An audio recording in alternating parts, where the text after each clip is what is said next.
그리고 마침내 그녀의 본색이 드러났을 때 나는 더 이상 그저 당하고만 있지 않기로 결심했다.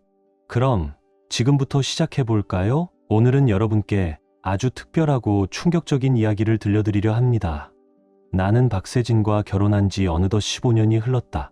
함께 웃고 울며 결혼이라는 파도 위에서 균형을 잡으려 애쓰던 시간들이었다. 우리는 아이가 없어요. 세진이 불임 판정을 받았기 때문이다. 하지만 그것은 우리의 결혼 생활에 문제를 일으키지 않았다. 최소한 나는 그렇게 믿고 있었다. 그러나 몇 달 전부터 뭔가 달라졌다. 설명할 수는 없지만 우리 사이에 흐던 따뜻한 공기가 서서히 식어갔다. 마치 투명한 유리벽이 우리 사이에 놓인 것처럼 다가서려 할수록 마음의 거리는 멀어졌다. 스킨십은 거의 끊기다시피 했고 내가 손을 내밀 때마다 그녀는 피곤하다는 핑계로 슬쩍 밀어냈다. 처음엔 단순한 스트레스라고 생각했다. 회사 일로 지친 것일 수도 있고 혹시 나에게 털어놓지 못하는 고민이 있을지도 모른다고. 그렇게 나 자신을 설득하며 지켜보던 어느 날부터 작은 의심들이 눈덩이처럼 불어났다. 끊임없는 카카오톡 알림음, 핸드폰을 보며 실실 웃던 그녀가 내가 방에 들어서는 순간 멋쩍게 핸드폰을 뒤집는 모습. 전화통화는 항상 조용한 방 구석에서 속삭이듯 이어졌고 그녀의 외모에 대한 집착도 점점 심해졌다. 새 옷, 새 향수, 매일 달라지는 헤어스타일. 그리고 결정적으로 그녀의 스마트폰은 항상 액정이 아래로 향해 있었다. 마치 어떤 비밀을 감추기라도 하듯. 불길한 예감이 내 안에 뿌리를 내렸다. 도저히 무시할 수 없는 느낌이었다. 나는 망상이 심한 사람이 아니다. 그러나 그렇다고 눈이 멀지도 않았다. 진실이 필요했다. 그래서 어떤 남자든 나와 같은 상황이라면 했을 법한 선택을 했다. 사설 탐정에게 의뢰한 것이다. 3주 후 그는 내가 기다리던 진실을 들고 나타났다. 이름은 장병호. 다소 올드한 분위기의 베테랑 탐정이었다. 서울 강북 어귀의 허름한 전통 찻집에서 그를 만났을 때 그는 무심한 듯 커피를 저으며 두꺼운 서류 봉투를 내게 밀어놓았다. 여기 다 들어있습니다. 나는 손끝이 떨리는 걸 느끼며 서류를 넘기기 시작했다. 그리고 그 속엔 내가 15해 동안 사랑했던 아내의 낯선 얼굴이 있었다. 다른 남자의 품에 안겨 웃고 있는 그녀. 그 남자는 다름 아닌 정우석. 그녀가 다니는 광고 회사의 상사였다. 둘은 손을 잡고 강남의 한 레스토랑에서 다정하게 웃고 있었다. 자동차 안에서 입맞춤을 나누는 장면도 있었다. 나는 이를 악물고 겨우 시선을 들었다. 이게 최악은 아닙니다. 장병호가 말을 이었다. 뭐가 더 있어요? 그는 묵직하게 고개를 끄덕이며 USB 하나를 내게 밀었다. 다음 주에 제주도로 여행을 간답니다. 그녀가 떠나기 직전에 말을 꺼낼 예정이라네요. 내 손이 무의식 중에 주먹을 쥐었다. 그리고 그가 말을 망설였다. 당신에게 선택권은 없을 거랍니다. 무슨 뜻이죠? 그는 한숨을 쉬며 휴대폰을 꺼내 음성 파일 하나를 재생했다. 잠시 후 익숙한 그녀의 목소리가 흘러나왔다. 현수는 아직도 우리가 행복한 부부인 줄 알아? 어떻게든 순순히 동의하게 만들어야 돼. 그 뒤를 잇는 남자의 목소리, 정우석이었다. 만약 거부하면 다른 방법이 있지. 세진은 헛웃음을 흘리며 대답했다. 걔가 나한테 손 한 번 대본 적도 없거든. 근데 내가 때렸다고 하면 누가 안 믿을까? 그 순간 내 세상은 멈췄다. 내 아내가 나를 파멸시키기 위한 계략을 꾸미고 있었다. 장병호가 조용히 휴대폰을 내려놓으며 말했다.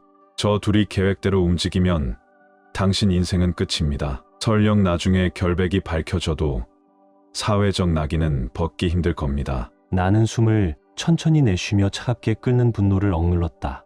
그들은 자신들이 주도권을 쥐었다고 생각했겠지만 그건 착각이었다. 나는 알고 있었다. 그로부터 이틀 동안 나는 계획을 세웠다. 처음에는 육체적인 복수를 고민했다. 주먹이나 그 이상도. 하지만 감옥은 내 인생의 일부가 될 수 없었다. 그 사람들은 내 인생을 그만한 가치로 만들 자격이 없었다. 나는 더 치명적인 걸 택했다. 그 무엇보다 잔인하고 확실한 결말. 그날 금요일 저녁 예상대로였다. 집에 들어서자 세진이 거실에서 기다리고 있었다.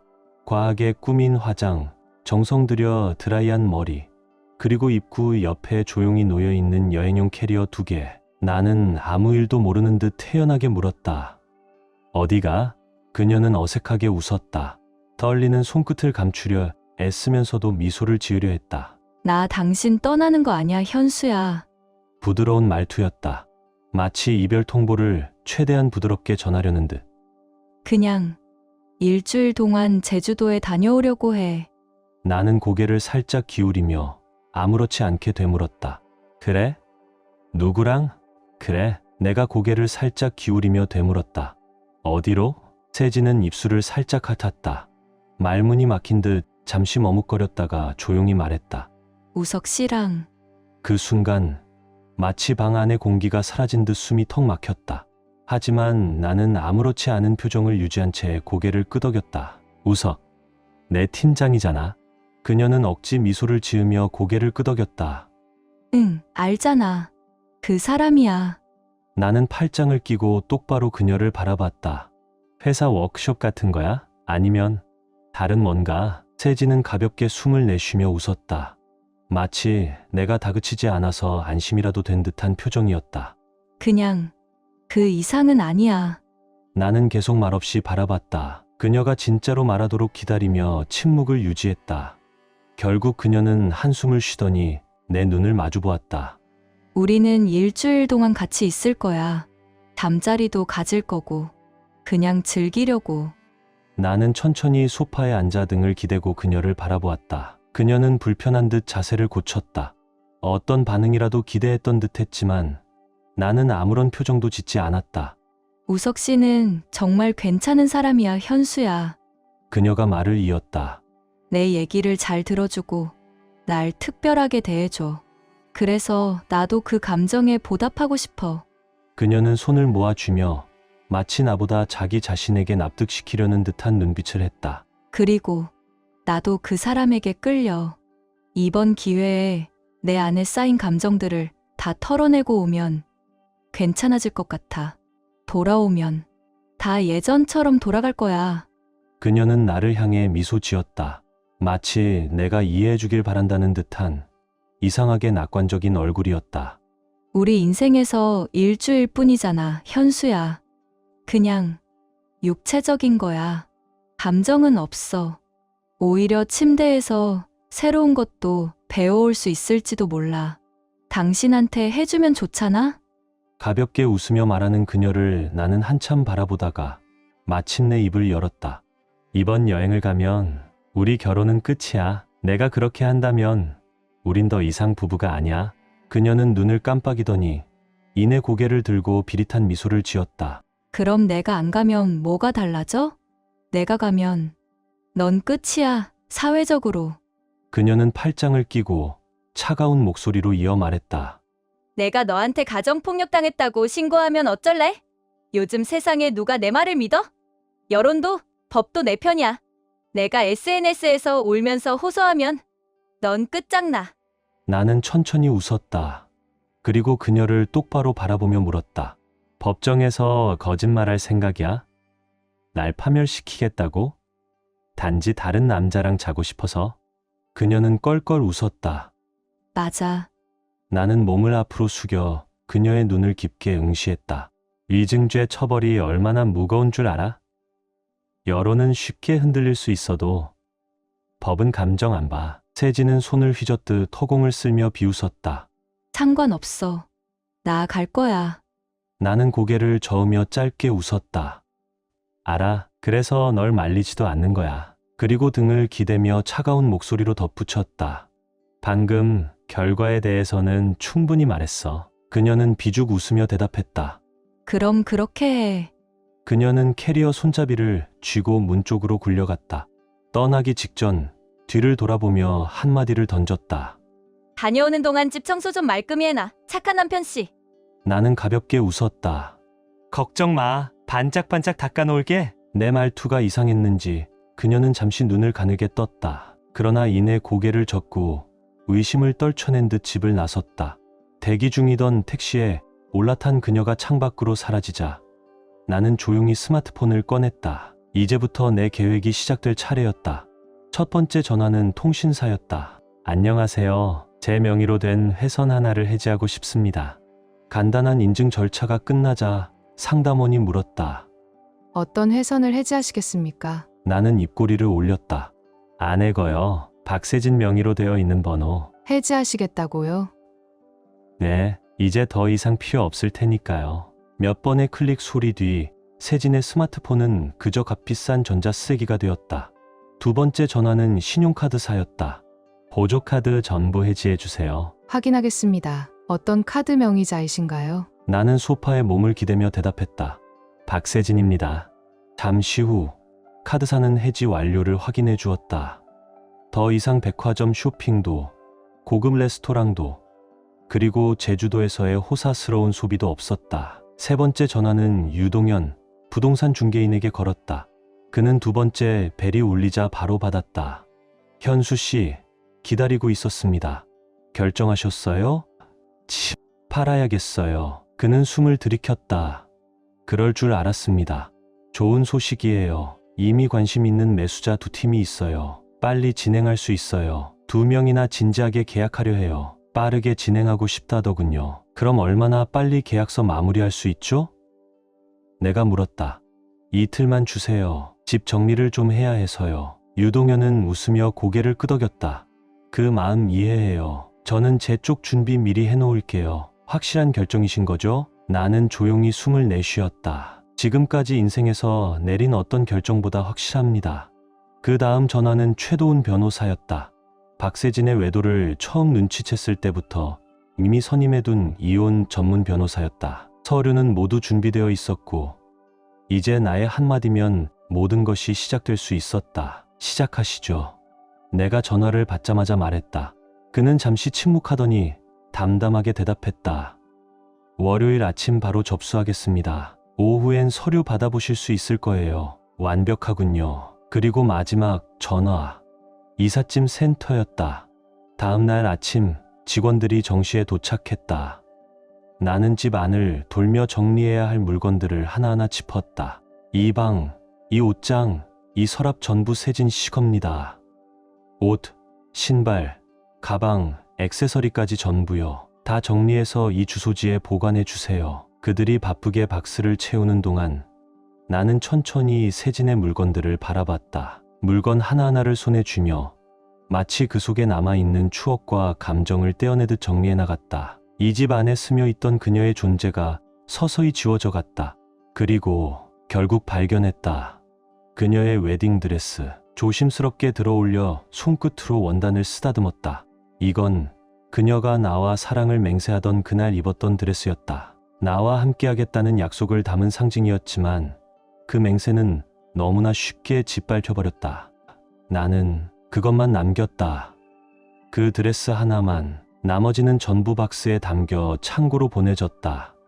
이틀 뒤 두 커플이 집을 보러 왔다.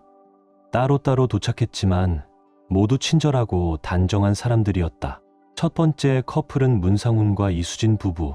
30대 후반, 자녀가 늘어나면서 더 넓은 집을 찾는 중이라 했다. 두 번째 커플은 장희연과 김다은. 결혼한 지 얼마 안 된 신혼부부였고 예쁜 동네에서 새 출발을 꿈꾸는 중이라 했다. 나는 그들을 집 안으로 안내했다. 이수진 씨가 말했다. 집이 정말 예쁘네요. 실례가 안 된다면 여쭤봐도 될까요? 이 집 왜 파시는 거예요? 나는 조용히 미소 지었다. 제 아내가 더 이상 필요 없을 집이 됐거든요. 짧은 정적. 문상훈이 아내와 눈빛을 주고받았고 장희연은 눈썹을 살짝 찌푸렸다. 김다은 씨가 조심스럽게 물었다.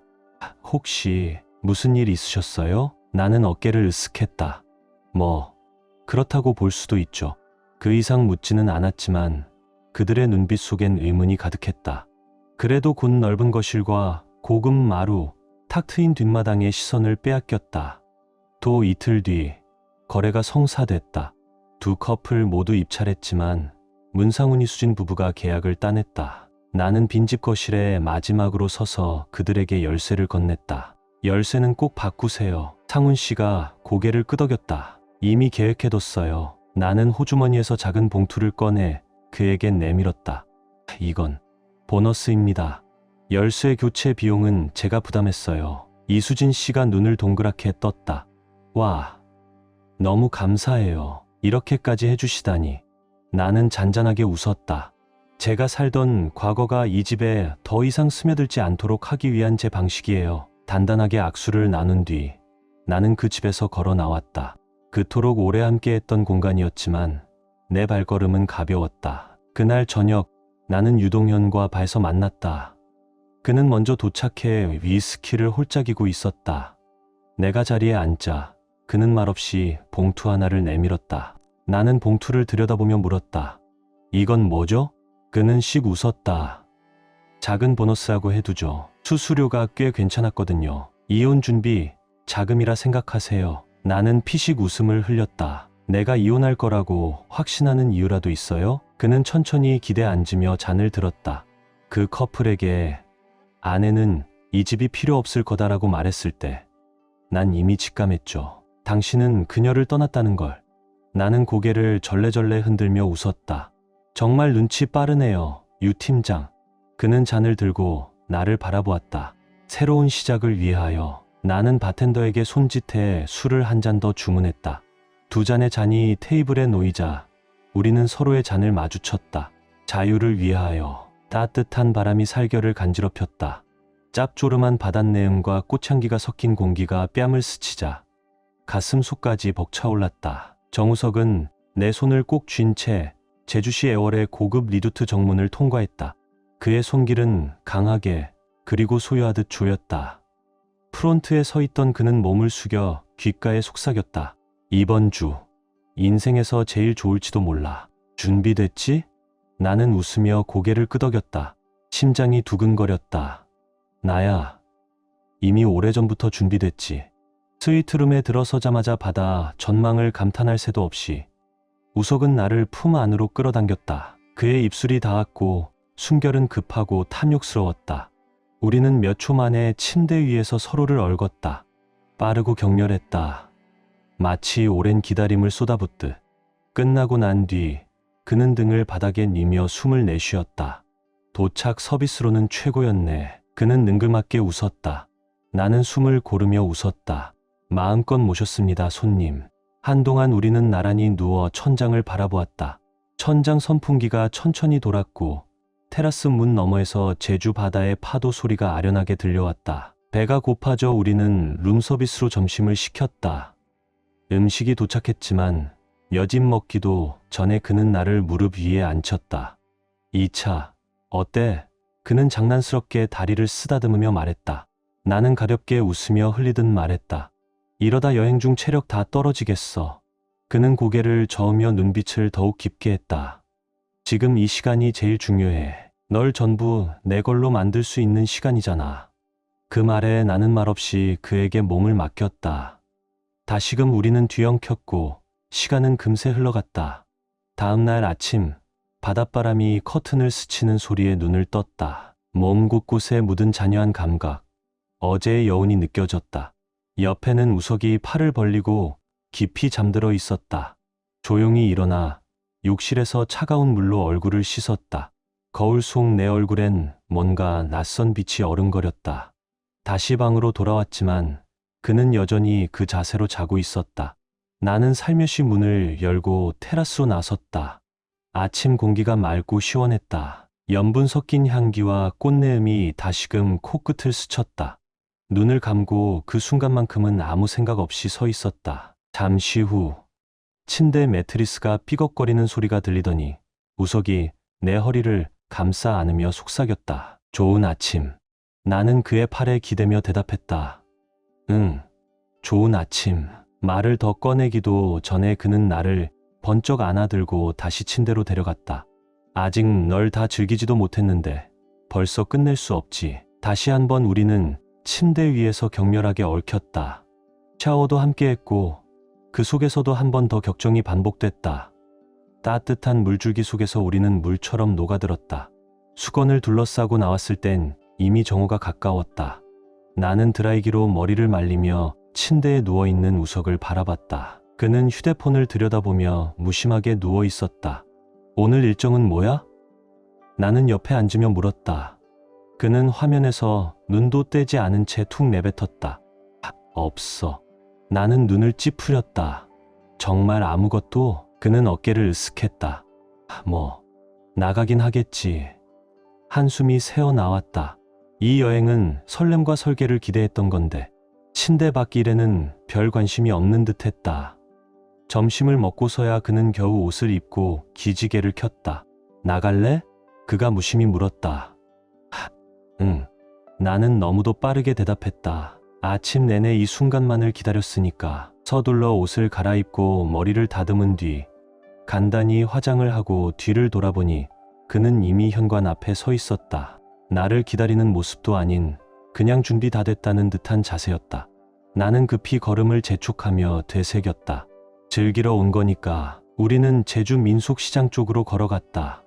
향긋한 감귤 냄새, 길거리 음식이 풍기는 기름 냄새, 사람들의 웃음소리가 골목을 가득 채웠다. 수공의 액세서리, 천가방, 알록달록한 천조각들이 손님을 유혹했다. 하지만 이상했다. 뭔가 마음 한구석이 묘하게 불편했다. 우석은 내 앞을 성큼성큼 걸었다. 나를 보지도 않고 손도 잡지 않았다. 내가 따라오고 있는지 신경조차 쓰지 않는 듯했다. 가슴 속에 이상한 감정이 피어났다. 현수랑 이런 곳에 왔을 땐 늘 내 손을 꼭 잡고 함께 걸었다. 사람들 틈에서 손이 놓일까봐 더 세게 쥐던 손 재미있는 물건을 보면 꼭 내 얼굴을 보며 이거 너 좋아할 것 같아라고 말하던 목소리, 아무도 안 볼 때 몰래 뺨에 입 맞추던 장난기 어린 눈빛. 나는 머리를 흔들며 그 기억을 지워내려 했다. 현수는 늘 손을 꼭 잡아주곤 했다. 장난스럽게 내 손가락을 쥐락펴락하며 너 이거 좋아하겠다라며 웃었고 아무도 안 볼 때면 슬쩍 볼에 입을 맞췄다. 그런 그의 모습이 문득 떠올랐지만 나는 고개를 저으며 기억을 밀어냈다. 발길을 멈춘 곳은 작은 수공의 상점이었다. 진열대에 놓인 조개 껍데기로 만든 귀걸이 한 쌍이 눈길을 끌었다. 가볍고 정교한 그 모양은 여행의 추억으로 딱이었다. 나는 손을 뻗었다가 멈췄다. 가방이 없었다.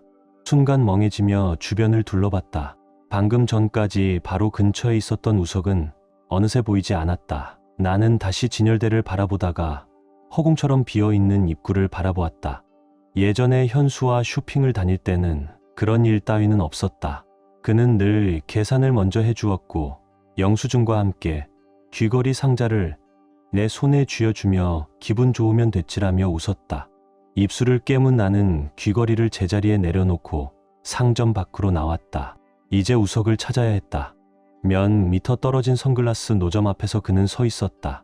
휴대폰을 보며 멀뚱히 화면을 내리던 그는 내가 어디 있었는지 관심조차 없어 보였다. 나는 다가가며 꾹 눌러뒀던 말투로 물었다. 왜 나 혼자 두고 갔어? 그는 고개도 제대로 들지 않은 채 말했다. 전화하지 그랬어. 바로 여기 있었잖아. 나는 그가 내게 사과하거나 적어도 미안하다는 말이라도 해주기를 기다렸다. 하지만 그는 선글라스를 고쳐 쓰고는 여전히 휴대폰만 바라봤다. 마치 대화는 이미 끝났다는 듯이. 나는 길게 숨을 내쉬고는 차분히 말했다. 귀걸이 좀 사고 싶은데 지갑이 없어서. 그는 잠깐 나를 보고는 귀걸이 상점 쪽으로 고개를 돌렸다. 그냥 내일 다시 오자. 시장도 별로야. 나는 속에서 끓어오르려는 감정을 눌렀다. 나 아직 가게들 구경도 못했어. 그는 기지개를 켜며 입을 크게 벌려 하품을 했다. 피곤해. 넌 계속 구경하고 와. 난 먼저 들어갈게.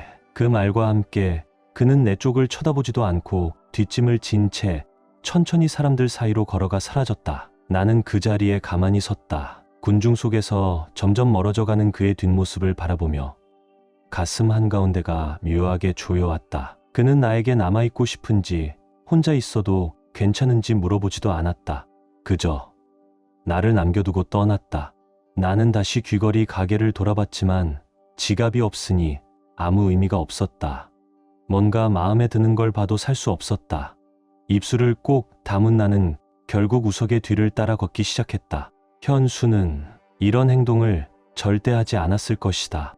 군중 속에서도 꼭 손을 잡아주었고 내가 여기서 길 잃을까 봐라며 웃던 그의 목소리가 귓가에 맴돌았다. 귀걸이 같은 건 말도 안 꺼냈는데 먼저 사주었다. 내 손에 상자 쥐어주며 이건 너 걸로 찜이라고 장난쳤다. 그는 늘 내가 돌봄받고 있다는 느낌을 주었다. 아주 사소한 방식으로라도. 우석은 그렇지 않았다. 그래도 침대 위에서의 그는 훌륭했다. 나는 그 생각을 애써 밀어내며 리조트로 발길을 돌렸다. 마음속 짜증을 떨쳐내기 위해 수영이라도 해야겠다고 생각했다. 방에 도착하자마자 수영복으로 갈아입었다. 냉장고에서 물 한 병을 꺼내 들고 수건을 챙겨 나가려는데 침대에 누워있던 우석이 몸을 돌리며 내 손목을 잡았다. 어디가? 그는 나른한 목소리로 물었다. 수영하러. 그는 웃으며 내 허리를 끌어당겼다. 좀만 더 있다가. 아직 널 다 못 즐겼는데. 나는 망설였지만 결국 그의 품에 안겼다. 또다시 우리는 뒤엉켰다. 숨이 찰 만큼 거세게. 그리고 그가 다시 잠든 뒤 나는 조용히 침대에서 나와 수영복을 다시 챙겨 입었다. 수건을 들고 조용히 리조트 수영장으로 내려갔다. 수영장엔 가족들이 웃으며 놀고 있었고 커플들이 서로에게 몸을 기대고 있었다. 친구들은 선베드 옆에서 칵테일을 마시며 떠들고 있었다. 그리고 나는 그 모든 사람들 사이에서 홀로 물속에 떠 있었다. 그날 저녁 나는 핸드폰을 집어들었다. 왠지 모르게 현수에게서 메시지가 와 있을 것 같았다. 부재중 전화라도. 하지만 아무것도 없었다. 나는 그의 이름이 떠 있는 연락처를 한참 바라보았다. 손가락이 망설이며 그 위를 맴돌았다. 그는 날 그리워하지도 않나? 내가 없다는 걸 신경이나 쓸까? 나는 조소를 흘리며 핸드폰을 협탁 위에 툭 던졌다. 이게 뭐 하는 짓이지? 지금 나는 제주도에 있다. 우석과 함께. 이건 내가 원하던 거였다. 열정, 자극, 자유. 그렇게 생각하려 애쓰며 나는 침대 헤드보드에 등을 기댔다. 천천히 숨을 내쉬었다. 그래, 섹스는 정말 대단했다. 인정할 수밖에 없을 정도로. 그런데 왜 이렇게 허할까? 뭔가 빠져있는 기분, 뭔가 어긋난 느낌. 나는 고개를 흔들었다. 아직 둘째 날이다. 앞으로 5날이나 남아있다. 한숨을 내쉬며 침대 스탠드를 끄고 몸을 눕혔다. 우석은 이미 침대 한가운데에 대자로 뻗어 가볍게 코를 골고 있었다. 나는 이불을 덮고 누운 채 천장을 한참 바라보다가 겨우 잠에 들었다. 다음 날 아침, 일찍 눈이 떠졌다. 조심스레 침대를 빠져나와 비키니를 입고 얇은 커버업을 걸친 채 해변으로 나섰다. 짭조름한 바닷바람이 피부를 간지렸고 파도 소리는 마치 자장가처럼 잔잔했다. 나는 맨발로 모래를 디디며 끝없이 펼쳐진 바다를 바라보았다. 그리고 또다시 혼자였다. 1시간이 흐르고서야 리조트로 돌아왔다. 이제 10시가 넘었으니 우석도 일어났겠지. 오늘은 함께 시간을 보내길 바랐다. 하지만 문을 열고 들어서자 그는 여전히 침대에 누워 있었다. 그 모습을 한참 바라보다가 이상하리만큼 낯설고 멀게 느껴졌다. 그 감정을 밀어내든 나는 샤워를 하고 옷을 갈아입은 뒤 가방을 챙겨 조용히 다시 시장으로 나섰다. 귀걸이. 어제 그 가게에서 나왔을 때 손에는 아무것도 없었다. 그 상점 앞에 도착하자 점원이 반가운 듯 미소를 지었다. 어제 오셨던 분이시죠? 안타깝지만 그 조개 귀걸이는 벌써 나갔어요. 나는 멍하니 눈을 깜빡였다. 없어요? 그녀는 고개를 끄덕였다. 단 하나뿐이었거든요. 다시 입고될 수 있을지 모르겠어요. 나는 한참 동안 진열대 아래에 놓인 다른 귀걸이들을 바라봤지만 어떤 것도 그 조개 귀걸이처럼 마음을 끌지 않았다. 그건 그냥 물건이 아니었다. 의미가 있었다. 조용히 숨을 내쉰 나는 감사합니다. 한마디를 남기고 상점에서 나왔다. 이번엔 시장을 구석구석 샅샅이 훑었다. 주얼리 가판대마다 멈춰서 디스플레이를 살폈다. 어딘가 남아있을지도 모른다는 기대에 2시간을 보내고 나서야 인정했다. 그건 정말 단 하나였다. 코너를 돌려 나가려던 찰나 나는 그녀를 봤다. 다정하게 남자의 손을 잡고 시장을 거니는 여자. 그녀의 귓불에 그 귀걸이가 달려 있었다. 잠시 멍해졌다. 가서 어디서 샀는지 물어볼까? 혹시 양보해줄 생각이 있을까? 하지만 이내 고개를 저었다. 그들은 어울렸다. 남자의 손길을 놓지 않는 그녀, 그의 어깨에 기대 웃는 모습. 서로에게 온전히 집중한 두 사람. 나는 천천히 고개를 숙이며 걸음을 돌렸다. 그 귀걸이는 내 것이 아니었구나. 숙소에 도착했을 때 머릿속엔 아직도 그 귀걸이와 그 커플의 모습이 아른거렸다. 우석은 소파에 앉아 있었다. 테이블 위에는 반쯤 비어있는 와인병이 놓여 있었고 그는 와인잔을 들고 천천히 한 모금 마시고 있었다. 왔네. 그는 게으른 미소를 지으며 잔을 내려놓았다. 이리 와. 좀 안아줘야지. 내가 가방을 내려놓기도 전에 그는 일어나 나를 끌어당겼다. 그리고 침대에 밀어 눕혔다. 이번에도 그의 손길은 익숙했다. 입맞춤, 숨소리, 애무. 모두 이전과 같았다. 그런데 이번엔 이상했다. 나는 반응했다. 몸은 익숙하게 움직였다. 하지만 마음은 공허했다. 차갑고 멀었다. 쾌감은 있었지만 감정은 없었다. 모든 것이 끝났을 때 나는 눈을 뜨고 천장을 바라보며 누워 있었다. 감각 없이. 우석은 와인을 집어들고 중얼거렸다. 와, 이번에도 죽인다. 한 모금 더 마신 그는 내게 웃으며 말했다. 넌 정말 대단하다. 알아? 나는 억지로 미소를 지었지만 시선은 멀리 있었다. 왜? 이번엔 이토록 다를까? 나는 다시 그 귀걸이를 떠올렸다. 그리고 그것을 얼마나 갖고 싶어 했는지보다도. 하지만 그 귀걸이는 처음부터 내 것이 아니었다. 그래서 지금 이 허전함이 생긴 걸까? 나는 몸을 옆으로 돌리며 눈을 감았다. 생각을 털어내려 했었다. 우석은 계속 와인을 마시다 결국 침대에 쓰러졌고 한 팔은 얼굴 위로 느슨하게 얹어 있었다. 나는 다시 천장을 바라보았다. 눈꺼풀이 무거웠지만 잠은 쉽게 오지 않았다. 다음 날 아침, 일찍 깼지만 몸이 무겁고 마음은 불안했다. 몸을 돌려보니 우석은 여전히 베개에 얼굴을 파묻은 채 잠들어 있었다. 머리는 헝클어졌고 숨소리는 깊었다. 나는 그의 어깨를 조심스럽게 흔들었다. 우석아, 한 번 더. 일어나봐. 그는 몸을 뒤척이며 낮게 신음했다. 오늘 섬 투어 가고 싶어. 같이 가자. 나는 속삭이듯 말했다. 그 순간 그는 갑자기 몸을 젖히며 누운 채로 얼굴을 찡그렸다. 좀 자자. 차가운 목소리, 짧고 날카로웠다. 나는 살짝 물러섰다. 그냥 내 맘대로 돌아다녀. 난 여기에 있을 거니까. 그는 등을 돌렸다. 그 모습이 낯설었다. 나는 한동안 그의 등을 바라봤다. 이국의 섬, 사람도 말도 낯선 곳에서 그토록 가까웠던 사람이 가장 먼 타인이 되는 순간이었다. 작게 한숨을 내쉰 나는 조용히 침대에서 내려와 가방을 챙겼다. 조용히 문을 나섰다. 리조트 프런트에 도착하자 밝은 미소의 직원이 나를 반겼다. 좋은 아침입니다. 무엇을 도와드릴까요? 섬 투어 예약하고 싶어요. 네, 가이드가 동행하는 유료 프로그램이 있습니다. 나는 고개를 끄덕이며 카드를 꺼내 그녀에게 건넸다. 한 번 긁고 두 번째 긁었다. 그녀의 미소가 살짝 사라졌다. 이상하네요. 그녀는 중얼거리며 세 번째로 긁었다. 이제는 얼굴에 당혹감이 드러났다. 불길한 느낌이 목덜미를 타고 올라왔다. 무슨 문제라도 있나요? 카드가 정지된 것 같아요. 숨이 턱 막혔다. 뭐라고요? 그녀는 단말기 화면을 보여주었다. 거절됨. 계좌 해지. 심장이 쿵 내려앉았다. 그럴 리가 없어요. 잘못된 거 아닐까요? 나는 떨리는 손가락으로 핸드폰을 꺼내 연락처 목록에서 현수를 찾았다. 전화 버튼을 눌렀다. 신호 없음. 인상에 찌푸려지며 리조트 입구 쪽으로 향했다. 거긴 평소 신호가 잘 잡히던 곳이었다. 다시 걸었다. 또 다시 아무것도. 불안이 점점 밀려들었다. 무슨 일이 벌어진 거지? 급히 방으로 돌아와 문을 열었다.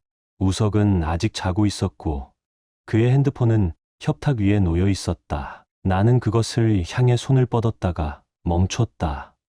이걸로 현수에게 전화를 걸어야 할까? 손가락이 화면 위에서 맴돌았다. 하지만 아니다. 그의 폰으로는 안 돼. 나는 돌아서서 다시 프런트로 달려갔다.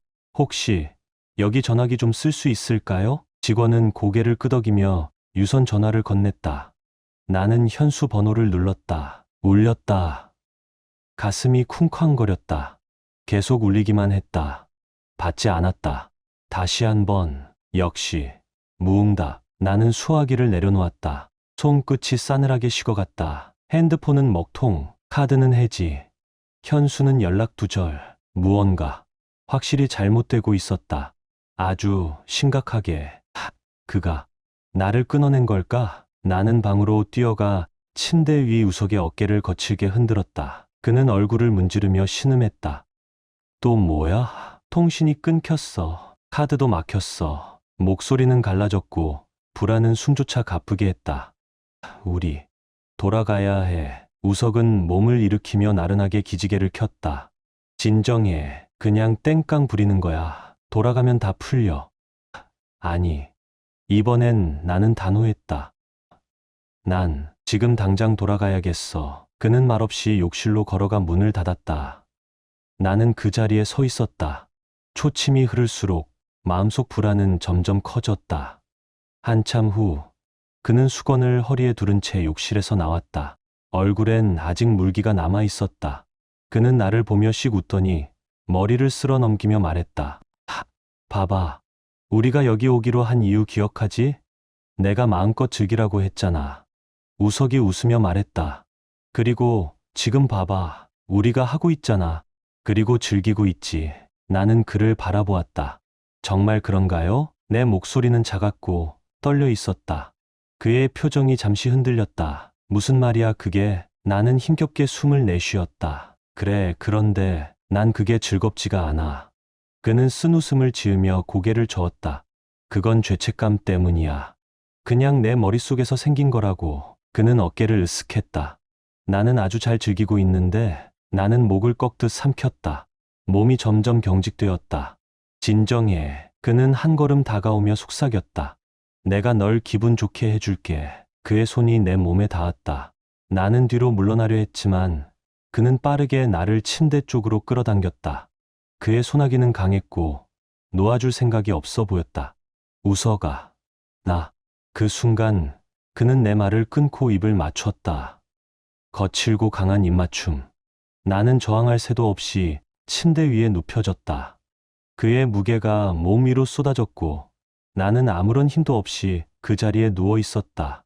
이번엔 무언가가 확연히 달랐다. 이건 틀렸다. 숨이 막혔다. 내 몸이 내 것이 아닌 것 같았다. 나는 내 안에 없었다. 그저 껍데기처럼 누워 있었다. 그리고 끝이 났다. 그는 별일 없다는 듯 내 옆에서 몸을 돌리고 핸드폰을 들어 점심을 주문했다. 나는 돌아 누워 베개에 얼굴을 묻었다. 가슴이 들썩였고 뜨거운 눈물이 베개를 적셨다. 억지로 울음을 참았지만 작은 흐느낌 하나가 새어나갔다. 그는 한숨을 쉬며 말했다. 또 시작이네. 나는 흐릿한 시야로 그를 바라보았다. 네, 남편이 이걸 받아들일 거라고 했잖아. 우리는 합의했잖아. 감정도 책임도 없이. 지금 와서 왜 말을 바꿔? 나는 아무 말도 하지 못했다. 그저 그 자리에 앉아 있었다. 감정이 없는 얼굴로. 한참 후 나는 얼굴을 닫고 깊게 숨을 들이켰다. 집에 돌아갈 수 있을까? 티켓 좀 구해줄래? 그는 코웃음을 쳤다. 뭐라고? 돌아가고 싶어. 새 비행기 티켓 좀. 그의 눈빛이 차갑게 굳었다. 안 돼. 그는 단호하게 말했다. 티켓 취소 안 할 거야. 그리고 새로 티켓 끊어줄 생각은 더더욱 없어. 속이 내려앉았다. 나는 갇혔다. 떨리는 손으로 다시 그의 핸드폰을 집어들고 현수에게 전화를 걸었다. 신호가 갔다. 울렸다. 하지만 받지 않았다. 다시 걸었다. 또 무응답. 나는 계속해서 전화를 걸었다. 손에 핏줄이 서고 관절이 하얗게 질릴 만큼 휴대폰을 쥔 채로. 그러나 그는 끝내 받지 않았다. 나는 내 핸드폰을 바라봤다. 꺼진 듯 무응답인 화면. 현수는 내 전화를 받지 않았다. 내 문자도 가지 않았다. 불이 내 안에서 타오르기 시작했다. 분노가 핏줄을 따라 온몸을 타고 돌았다. 나는 주먹을 꽉 쥐고 숨을 거칠게 몰아쉬었다. 어떻게 이럴 수가 있어. 날 이렇게 버릴 수가. 나는 방 안을 이리저리 걸으며 머릿속이 소용돌이치는 걸 느꼈다. 그는 내 전화를 끊고 카드를 막고 나를 낯선 땅에 홀로 두었다. 그는 나를 사랑했을까? 언제든 진심으로 사랑한 적 있었을까? 나는 침대 위에 있던 베개를 집어 벽으로 던졌다. 분노와 절망이 동시에 폭발했다. 소파에 앉아있던 우석은 그 모습을 보며 비웃듯 말했다. 와, 기분 진짜 안 좋으신가 보네. 그는 와인을 마시며 말했다. 그 사람 곧 풀릴 거야. 나는 그의 말을 무시했다. 나는 현수의 목소리를 듣고 싶었다. 그가 내게 말해주길 바랐다. 그냥 오해였어. 널 기다리고 있었어. 다시 시작하자. 하지만 아무 소식도 없었다. 그리고 내 안 깊은 곳에서 작은 목소리가 들려왔다. 마치 속삭이듯 내가 원했던 거잖아. 나는 그대로 굳었다. 이게 바로 내가 선택한 결과야. 가슴이 조여왔다. 현수는 내가 바란 대로 해준 것뿐이야. 나는 조용히 침대의 가장자리에 주저앉았다. 손이 떨렸고 입술이 마르기 시작했다. 이게 아니었어. 이런 게 아니었는데 나는 내 남편이 필요했다. 그 후에 내 날은 고통 그 자체였다. 우석은 계속 나를 곁에 두었다. 하지만 내가 바라는 방식은 아니었다. 그는 원할 때마다 내게 다가왔다. 나는 거절하지 않았다. 하지만 감정은 없었다. 저항도, 애정도. 나는 노력했다. 즐기려고, 설렘을 다시 느껴보려고. 하지만 아무것도 느껴지지 않았다. 그는 매번 똑같았다. 원하는 걸 취하고, 만족하고, 그대로 등을 돌린 채 잠들었다. 따뜻함도, 다정함도 없었다. 더는 그의 손끝에서 머무는 여운도, 속삭이는 말도 없었다. 그저 공허함뿐. 나는 그저 누군가에게 안기고 싶었다. 존중받고 싶었다. 사랑받고 싶었다. 하지만 우석은 그런 것엔 관심이 없었다. 나는 그에게 그냥 욕망을 해소하는 도구였다. 돈 받지 않는 유흥상대. 그의 욕구에 묶인 채 나는 그저 허약된 존재였다. 어두운 방 안. 그의 옆에 누운 채 나는 천장을 바라보았다. 심장이 비어 있었다.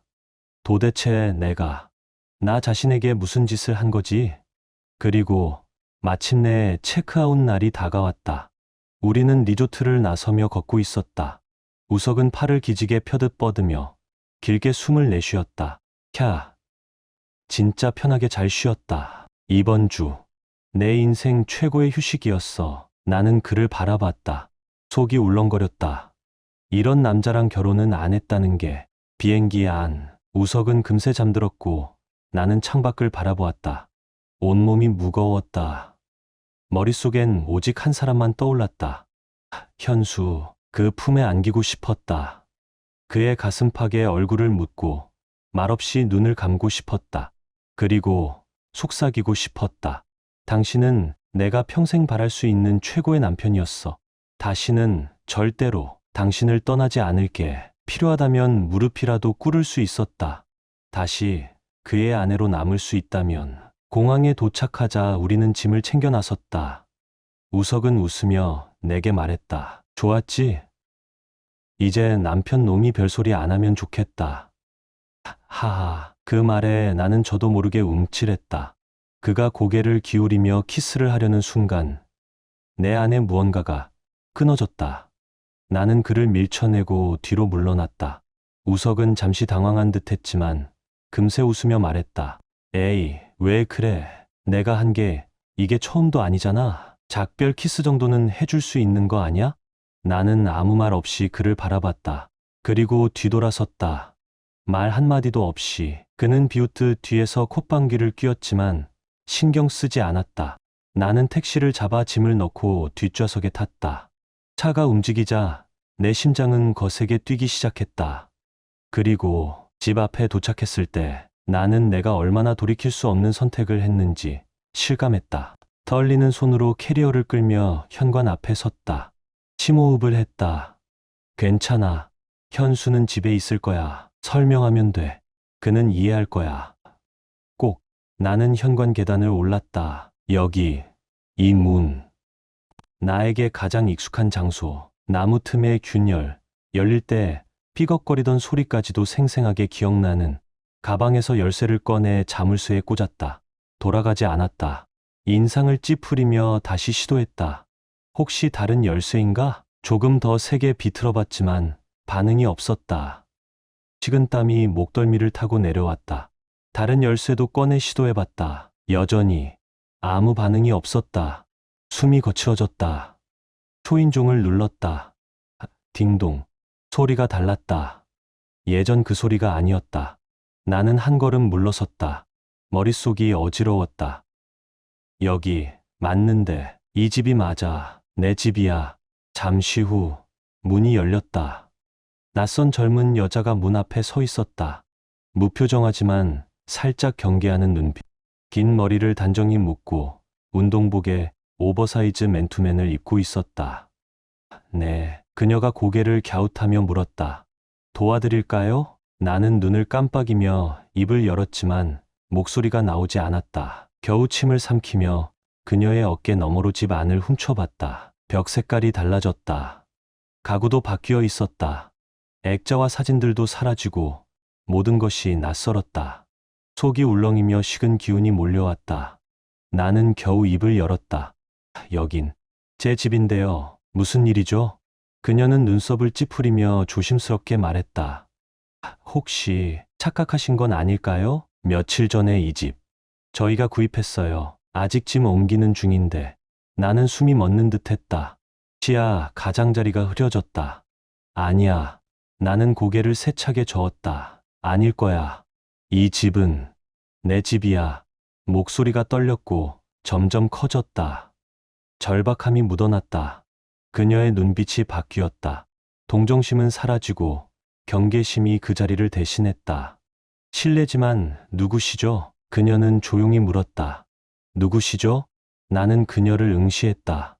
이 악몽이 끝나길 바라는 마음으로. 저는 박세진이에요. 김현수 씨의 아내입니다. 목소리는 떨렸다. 그녀는 순간 아무 말 없이 나를 바라보았다. 그러더니 천천히 안쓰러운 듯한 미소를 지었다. 그녀가 낮은 목소리로 말했다. 김현수요? 그분, 이 집 팔았어요. 지금 이 집은 제 남편과 제가 주인입니다.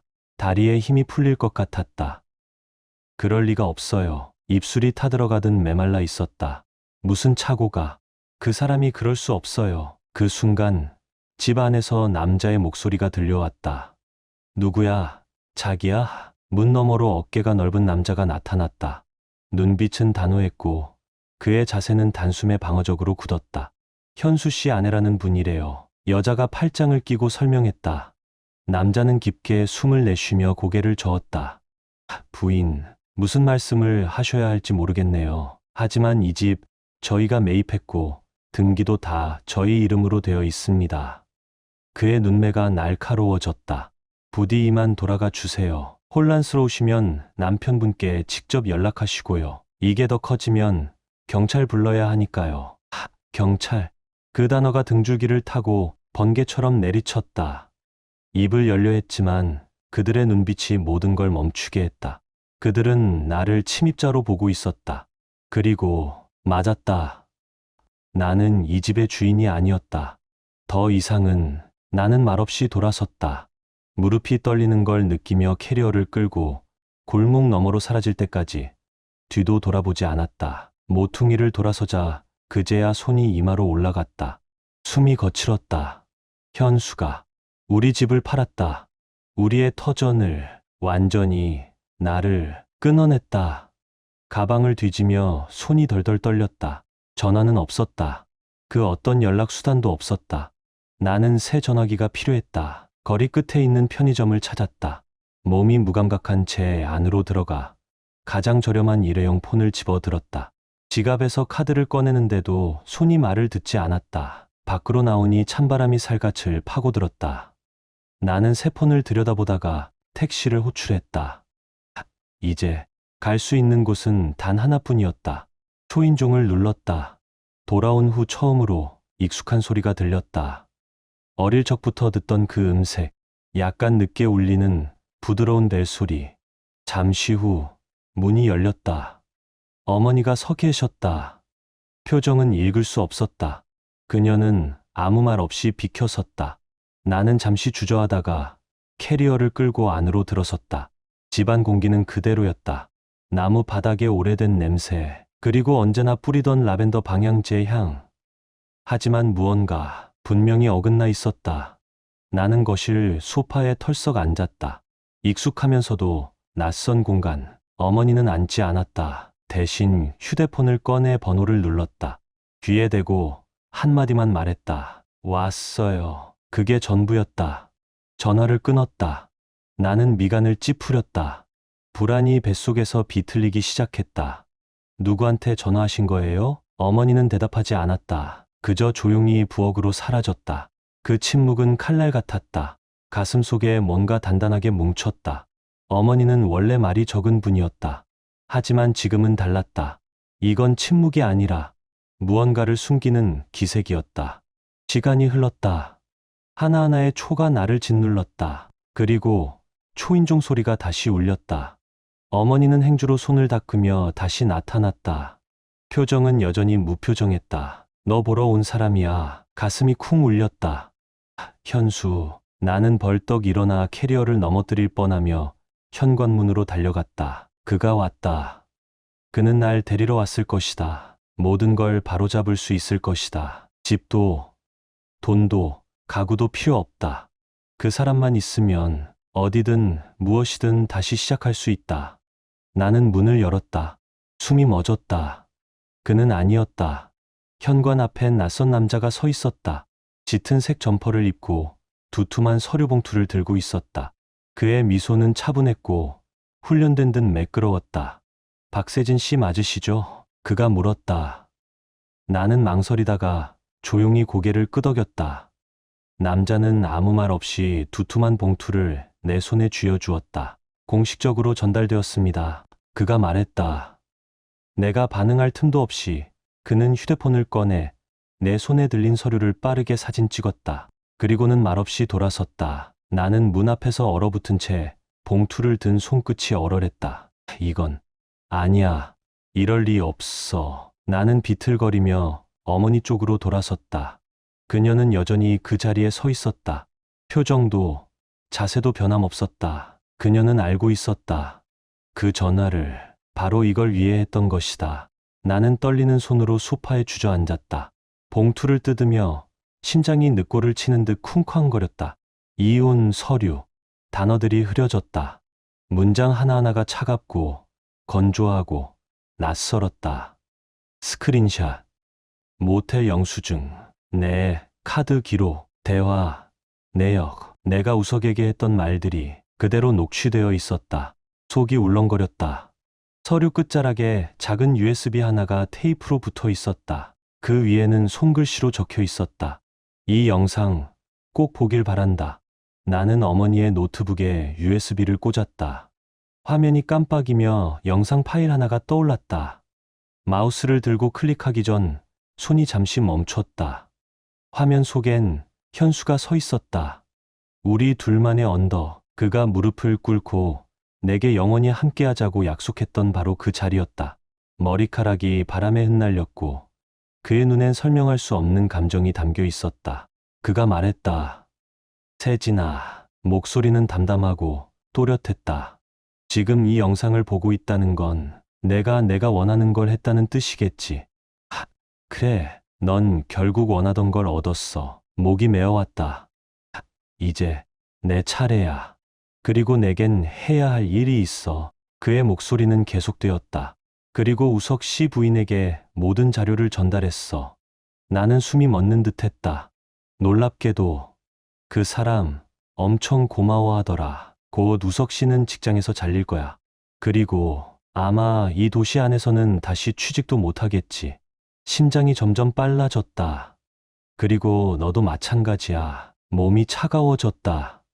나는 이제 너와의 모든 것을 정리했다. 그리고 다시는 나한테 연락하려 하지 마. 변호사 연락처는 넘겨뒀으니까 거기랑 얘기해. 눈앞이 뿌얘졌다. 그는 조용히 웃었다. 날 고소하겠다고 협박하고 가정폭력으로 모함하겠다던 너. 이제 한번 해봐. 할 수 있으면 그 순간 그는 화면 옆으로 비켰다. 손에 들려있던 건 내 웨딩드레스였다. 나는 터질 듯한 목소리로 속삭였다. 안 돼. 제발, 안 돼. 현수는 조용히 말했다. 이건 나의 자유를 위한 상징이야. 너와 연결된 모든 걸 불태울 거야. 그는 드레스 위로 휘발유를 천천히 부었다. 라이터가 켜졌다. 불꽃이 살짝 춤추다 옷감에 닿는 순간 불길이 솟구쳤다. 섬세한 레이스, 정성껏 수놓은 자수, 그 속에 스며있던 사랑과 기억까지 모든 것이 타올랐다. 나는 아무 말도 할 수 없었다. 그저 바라보기만 했다. 영상은 꺼졌다. 7개월. 이혼이 법적으로 마무리되기까지 걸린 시간이다. 법정 싸움, 증언, 자료 제출.